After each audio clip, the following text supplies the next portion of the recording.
on, YouTube? Hope you're having an excellent day out there. Now, as you can see, my mud mower is tore apart again. I know, it's always tore apart.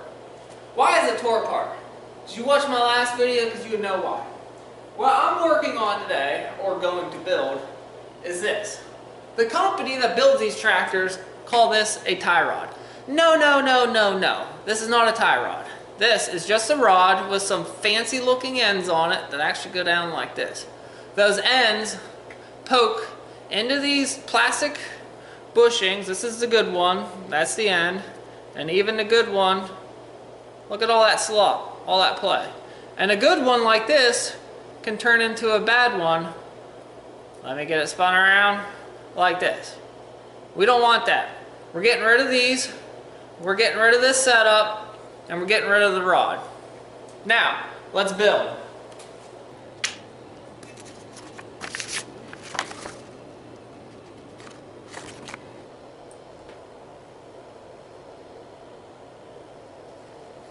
Yes, place an order. Yes. I'll take your economy 3/8 by 3/8 and Mower kit with the steel cone spacers. Yes.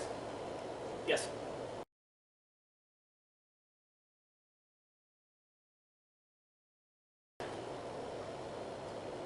Yes.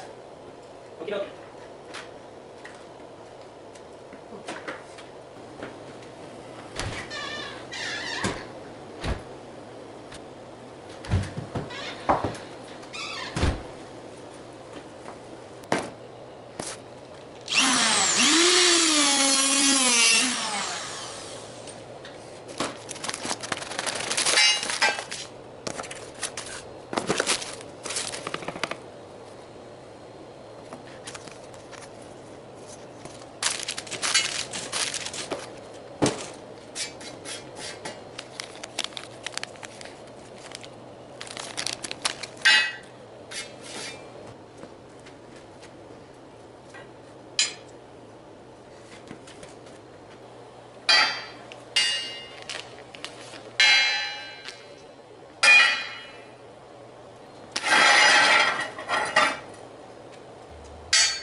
Here's my drawing just to explain what I did there and with the measurements previously. Basically, I needed an eye-to-eye measurement, center to center. I measured the old tie rod, I got 20 inches. Then I took a rod end, extended it out a little bit, and measured from center to eye to the edge of the bung where the tube rides up against it. 1 3/4 of an inch is what that measured, and I had to do that twice. So I add these together, get 3.5, take 3.5 away from 20, and I got 16.5. Now I know what length of tube I need to cut.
So now the tube's ready to get the rod ends welded to it. But before that, this is a smooth surface. There's nowhere to put a wrench on to adjust the toe in and toe out.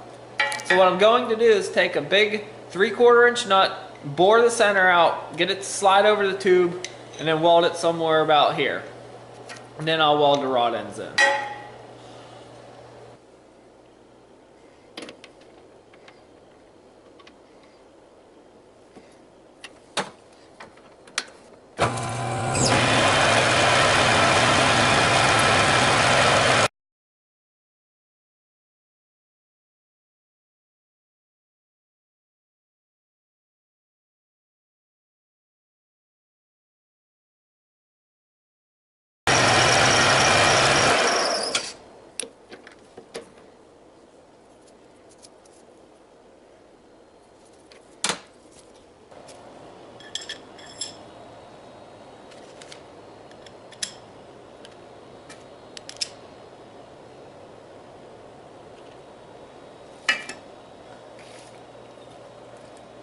I'm now going to work on the hole in this spindle.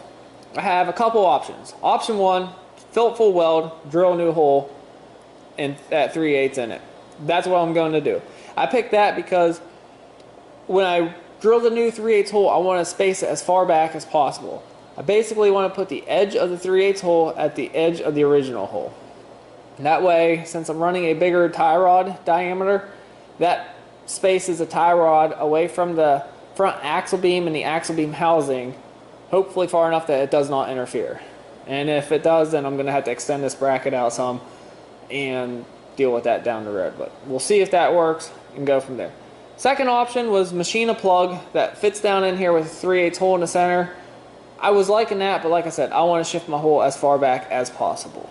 So I'm going to go ahead, fill this full of weld, drill a 3/8 hole at the edge of this hole. And I got to do that one too.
So here is the tie rod. It's just tacked together. Before I do the final weld, I would like to do a test fit, just to make sure that I have no interference with any other parts and I get all my steering angles and directions.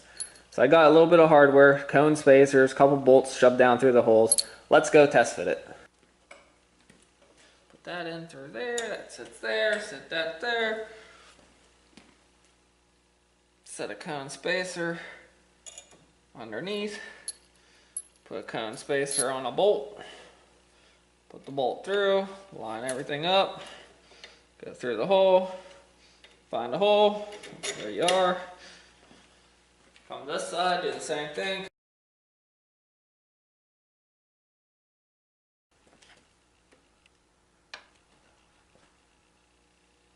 Okay, I get more than full steer that way. I get more than full steer that way. Let's try it all tilted up. Same thing, same thing. Tilt it all the way down. We are good to go.